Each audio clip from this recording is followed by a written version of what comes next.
भारतीय द्वारा स्थापित पोलैंड स्थित एफएमसीजी कंपनी ताज इंडियन ग्रुप ने वित्त वर्ष 2024 से 25 के लिए ग्लोबल आयात निर्यात डेटा के अनुसार अपने परिचालन के पहले वर्ष में ही एचएस कोड 2,20,29,920 के तहत भारत के शीर्ष 4 जूस निर्यातकों में स्थान पाने का उल्लेखनीय गौरव हासिल कर लिया है।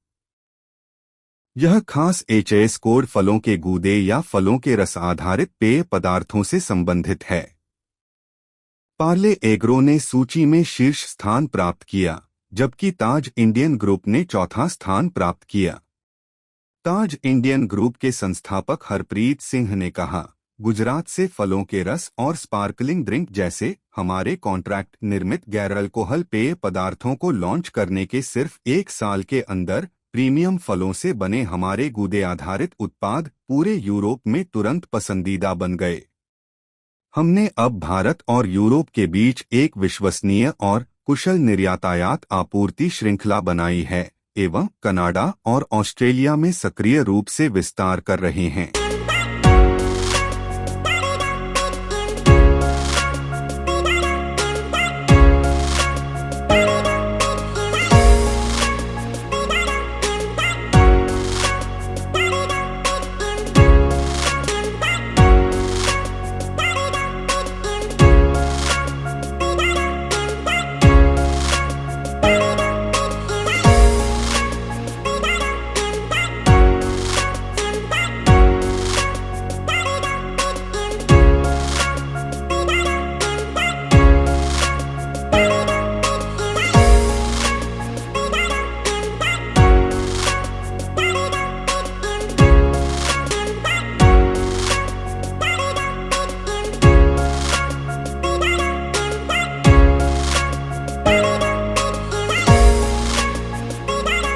ज़्यादा प्रोडक्ट्स है और मार्केट में बहुत अच्छा कर रहे हैं, थोड़ा सा बताइए उसके बारे में, और आज का जो सेलिब्रेशन है उसके बारे में अगर कुछ। Okay, thank you. So basically we all are here gathered, हम इसलिए हुए हैं क्योंकि ताज इंडिया ग्रुप ने पिछले साल हमने फूड में अपने जूसेस के सेक्टर में particularly for the HSN code 220299920 पे हमने top 4, we are among the top 4 exporters in India, और हमने यूरोप और अफ्रीका जूस दिया है। नेक्स्ट अगर हम अपने प्रोडक्ट कैटेगरी के बारे में बात करें तो 5 कैटेगरीज में हमारे पास 300+ प्रोडक्ट्स हैं, स्केलिंग फ्रॉम स्पाइसेस टू नमकीन, बेकरी प्रोडक्ट्स, बेवरेजेस। सो 300+ प्रोडक्ट्स हो गए। यूरोप में हमने पोलैंड में दे दिया, और नेक्स्ट हमारा जो विज़न है जिस पे हम काम करना चाहते हैं, me and my partner mister Harpreet Singh, they are in Poland, हमारा है कि हम एक फूड पार्क लगाना चाहते हैं, और फूड पार्क में हमारी खुद की अपनी मैन्युफैक्चरिंग यूनिट हो, हर कैटेगरी के प्रोडक्ट के लिए अपनी अपनी एक इंडिविजुअल मैन्युफैक्चरिंग यूनिट हो, सो दैट जो हमारा कमिंग डिमांड है उसको हम फुलफ़िल कर पाएँ, और इंडिया में जो लोग लोकल लोग हैं उनको एम्पावरमेंट और जॉब हम जनरेट करके दे पाएँ। ये हमारा विज़न है, Indian authenticity but connecting global, this is what we are aiming for, और हम उस तरफ ही बढ़ना चाहते हैं। और क्या यूएसपी है आपके प्रोडक्ट्स की, उसके बारे में भी कुछ कैसे ये अलग करते हैं सारे? हमारे सारे प्रोडक्ट्स जो है वो यूरोपियन बेस्ड स्टैंडर्ड पे बने हुए हैं, बिकॉज हमने पहला अपना जो बिज़नेस स्टार्ट किया वो यूरोप के लिए करा, तो यूरोपियन स्टैंडर्ड के बेंचमार्क पे बना हुआ है। तो जो भी फूड के क्लासेस हैं, प्रिजर्वेटिव्स के क्लासेस जो हम भी यूज़ करते हैं, वो उनके गाइडलाइंस के हिसाब से है, और जो यूरोपियन स्टैंडर्ड है वो उच्चतम दर्जे का उनका स्टैंडर्ड बना हुआ है। तो बाय डिफ़ॉल्ट ही हमारा जो प्रोडक्ट का स्टैंडर्ड क्वालिटी होता है वो अपग्रेड हो जाता है। प्लस हम जो भी प्रोडक्ट्स यूज़ करते हैं वो जेन्युइनली इंडिया में ही जो सोर्स किए हुए प्रोडक्ट्स हैं, हम बाहर से कोई प्रोडक्ट लेते नहीं हैं, और उसको ही यूज़ करते हैं और उससे हम अपना प्रोडक्ट बनाते हैं। प्रोडक्ट की क्वालिटी बोले तो जूस के बारे में अगर मैं बोलूँ तो हमारा पल्प बेस्ड जूसेस है, वी डोंट यूज़ कॉन्सनट्रेट्स, हम कॉन्सनट्रेट्स यूज़ नहीं करते। हैंडमेड बिस्किट्स हैं, हम जो भी ऑयल यूज़ करते हैं सब इंडिया में ही सोर्स किए हुए हाई क्वालिटी प्रोडक्ट्स हम बिल्ड करते हैं। आपने जब शुरुआत की थी क्या-क्या चैलेंजेस आए थे उसके बारे में कुछ? So when we started challenges तो बहुत थे, लेकिन चैलेंज एक ऐसी चीज़ है जब तक हम उसे पार नहीं करेंगे, हम आगे जो हम बढ़ना चाहते हैं वो तो हर काम में चैलेंज है। आज मैं यहाँ आया, बारिश इतनी हो रही है, ये भी चैलेंज था, बट सबको हम यहाँ आ गए। सो इस तरह से हमारी जर्नी स्टार्ट हुई।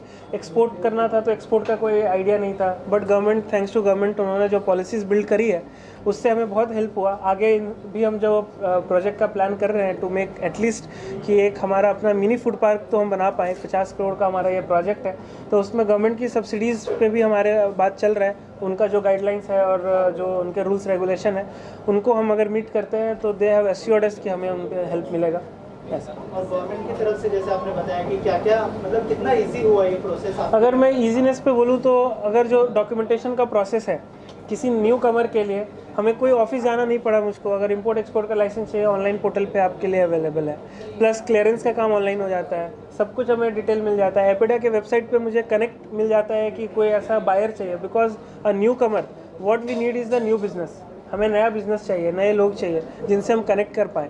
तो उसके लिए एक ऑथेंटिक प्लेटफॉर्म गवर्नमेंट ने अच्छा बिल्ड किया हुआ है जहाँ पे हम कनेक्ट हो सकते हैं एपिडा का, उससे भी हमें बहुत हेल्प मिलता है। इन प्रोडक्ट्स के अलावा और कुछ प्लानिंग है और कुछ एड ऑन्स आ रहे हैं या कुछ यूनिक लेके आओगे? हाँ, हमारे पास जो अभी कमिंग अपलाइन प्रोडक्ट्स हैं जिस पे हम वर्क कर रहे हैं वो है इंडिया का स्पेशल टी, जो इंडिया में ही सोर्स होता है और हम उसको एक्सपोर्ट करना चाहते हैं, बाहर के विदेश के देशों में देना चाहते हैं। और प्लस हमारा ऑयल पे काम चल रहा है। We are about to launch our own oil में जैसे कि हमारा सीसम ऑयल होता है, उसके बाद सनफ्लावर ऑयल होता है, सब और organic and cold press oil जिस पे हम काम कर रहे हैं। ये हमारे फ्यूचर प्रोजेक्ट्स हैं जिस पे हम वर्क करेंगे।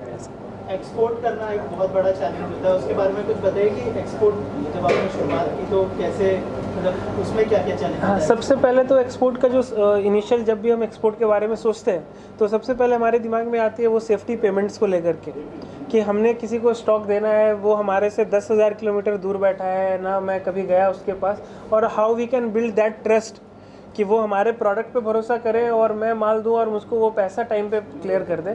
इसके लिए गवर्नमेंट ने बहुत अच्छा सेटअप बनाया हुआ है जहाँ पे बैंक को गारंटी मिल जाती है बीच में, और गवर्नमेंट के कुछ कम्युनिटीज़ बने हुए हैं पोर्टल जहाँ पे जिनके थ्रू अगर हम डील करते हैं तो गवर्नमेंट टेक्स द रिस्पॉन्सिबिलिटी कि आपका पैसा कुछ होता है तो वो फिर उसके आगे उस पर काम करती है। तो ये चैलेंज हमने फेस करा। दूसरा जो चैलेंज हमें आता है इसमें वो ये है कि फॉर अस एक्सपोर्ट करने के लिए आपको क्या चाहिए कि सारे लाइसेंसेस, क्लियरेंस, ये सारा डॉक्यूमेंटेशन आपके पास होना चाहिए। तो इसका नॉलेज गैदर करने के लिए इस पे कैसे काम कर सकते हैं, यहाँ पे भी गवर्नमेंट ने अच्छा काम किया हुआ है। पोर्टल्स बनाए हुए हैं जहाँ से आप नॉलेज ले सकते हैं। यूट्यूब पे नॉलेज अवेलेबल है, प्लस एजेंसीज़ हैं जो सपोर्ट करती हैं इस चीज़ में। आपके जितने भी प्रोडक्ट्स हैं आपने बताया कि सब एक्सपोर्ट होते हैं, तो जिन कंट्रीज में एक्सपोर्ट होता है तो वहाँ से जब आपको फीडबैक मिलता है वो कंट्री से उन लोगों का, तो ऐसे कौन से प्रोडक्ट्स हैं जिस पे अच्छे फीडबैक्स आपको मिलते हैं जिससे आपका मनोबल और बढ़ता है कि हम और आगे कर सकते हैं? बहुत अच्छा क्वेश्चन किया आपने। अभी रिसेंट में हमारा जो जूस है, अफ्रीका एक ऐसी कंट्री है जिसे हम थोड़ा अंडर एस्टिमेट करके चलते हैं ना कि हाई क्वालिटी यूरोपियन प्रोडक्ट, वहाँ तो लोकल सोर्स होता होगा। बट मैं अपने प्रोडक्ट की बात बताऊँ, हमारा ये जो बॉटल है 1 लीटर का, ये इसलिए ज़्यादा चल रहा है, एक कंटेनर खाली हो गया, बिकॉज ये जो बॉटल की जो क्वालिटी है लोग फ्रिज में पानी भर के रखने के लिए यूज़ कर रहे हैं। मतलब वहाँ पर कोई ऐसा ब्रांड नहीं है जो इतने अच्छे क्वालिटी का इस रेट पे क्वालिटी प्रोडक्ट दे रहा है बॉटल, सो कि वो रीयूजेबल हो। तो ऐसी ऐसी छोटी छोटी चीज़ें मैं फीडबैक के लिए बोल रहा हूँ जो आपको नहीं पता होता है, बट आप when you work on the quality तो वो लोगों को समझ में आ जाती है चीज़। वो प्रोडक्ट देखते ही, छूते ही, फील होते ही समझ में आता है कि they have worked on the quality of the product. तो ये फीडबैक हमारा उधर से। सो इंटरनेशनल मार्केट में आपके प्रोडक्ट्स जैसे जाते हैं, Yes. उनके उनके बेवरेजेस हैं, बहुत से प्रोडक्ट्स हैं, तो अपना प्रोडक्ट्स क्या प्राइस रेंज की वजह से लोग चूज करते हैं या कुछ Reason. Right. क्या बात है, Right. वहाँ पर क्या चीज़ में अपना प्रोडक्ट आ गया है वो, हाँ, ऐसी okay. क्या चीज़ है? So to be very honest, export की अगर मैं बाहर का डायनेमिक्स बताऊँ तो मेजर प्रोडक्ट्स इंडियन कम्युनिटी के लिए है हमारे पास, फर्स्ट ऑफ ऑल। तो जो इंडियन कम्युनिटी के लोग हैं उनके साथ क्या है कि दे आर लाइक कि जो ब्रांड है जो ऑलरेडी वो खाते हैं उसको वो प्रेफर करते हैं, बट एवरीबडी नीड्स न्यू। और क्वालिटी चूँकि हमारी अच्छी है तो पिक करने तक का ही चैलेंज है, but once they pick it up तो वो रेगुलर रिपीट यूज़ में आता है, और that's how we are slow growing, but हमारा रिपीट रेट्स बहुत अच्छा है प्रोडक्ट का। एक बार कोई घर लेकर के जा रहा है तो वो वापस से रिपीट में बोल रहा है कि हमें ये प्रोडक्ट चाहिए आपको। सो इसलिए हमारे रिपीट कंटेनर्स के ऑर्डर्स हैं। तो जिस कंट्री को भी हमने पकड़ा, so we are not like कि we have multiple countries that we are working, but जिस कंट्री में भी मैं काम कर रहा हूँ हमारा मंथ का 2 से 4 कंटेनर का ऑर्डर्स वहाँ से निकल रहा है। So this is the repeatability that we are getting. ये अच्छी बात है हमारे प्रोडक्ट की। इंटरनेशनल टैरिफ भी बहुत सारे प्रॉब्लम है, आजकल टैरिफ वॉर भी चालू हो रहा था, हाँ। उससे कितना इम्पैक्ट पड़ता है? इम्पैक्ट तो है, इम्पैक्ट तो है, बट दो सैंक्शंस एंड टैरिफ जो आप बता रहे हैं उस कंट्री में अभी तक हमने ऐसा दिया नहीं है। यूरोप के साथ थैंक गॉड अभी अच्छा हमारा रिलेशन सब चल रहा है, कोई प्रॉब्लम नहीं है। अफ्रीका भी कोई प्रॉब्लम नहीं है। हाँ, बट वॉर की वजह से बीच बीच में डॉलर के प्राइसेस अप हो जाते हैं। अभी हमारा जो फ्रेट चार्जेस है वो बढ़ जाता है। अभी मेरे पार्टी ये बोलता है कि आपके $15,000 का जूस के लिए $4,000 मैंने पे किया सिर्फ transportation. So how I will be viable, मैं कैसे वहाँ बेच पाऊँगा? तो ये तो डायनेमिक्स ऊपर नीचे चलता रहेगा। भगवान ये करे कि पीस, शांति रहे सभी को, सभी देशों में कोई ऐसा प्रॉब्लम ना हो, ताकि हम भी शांति से अपना बिजनेस कर सकें। सर, आने वाले 5 साल में ये प्रोडक्ट को और आपकी कंपनी को कहाँ देखते हैं? आने वाले 5 साल में तो हम बहुत आगे का हो गया। मैं आने वाले 1 से 1.5 साल के अंदर में हमारा मैन्युफैक्चरिंग यूनिट इंडिया में होगा। 1000 लोगों को हम जॉब क्रिएट करके दे रहे होंगे फूड के रिलेटेड ही। डायरेक्टली इनडायरेक्टली डायरेक्ट फार्मर्स के साथ हम सोर्स करेंगे हमारा प्रोडक्ट। और इंडिया में, अगर मैं पर्टिकुलरली इंडिया में बात करूं तो 14 to 15 स्टेट्स हमारा टारगेट है और 45 से 50 शहरों में हम अपना स्टॉक दे रहे होंगे। और टर्नओवर अराउंड हमारा कम से कम नहीं भी तो 50 करोड़ के आसपास पर्सनल कंपनी का टर्नओवर होगा आने वाले 1 साल में। 5 साल में तो बहुत ज़्यादा है, बट आई एम प्रॉमिसिंग कि जिस तरीके से मेरी टीम बन रही है और जो विज़न है और जो प्रोडक्ट का क्वालिटी है, हम जो टॉप लीडर्स हैं FMCG के, चाहे वो ITC हो या हम हिंदुस्तान यूनिलीवर को देखते हैं, ताज इंडियन ग्रुप को भी आप उसके साथ ही खड़े देखेंगे 5 साल के।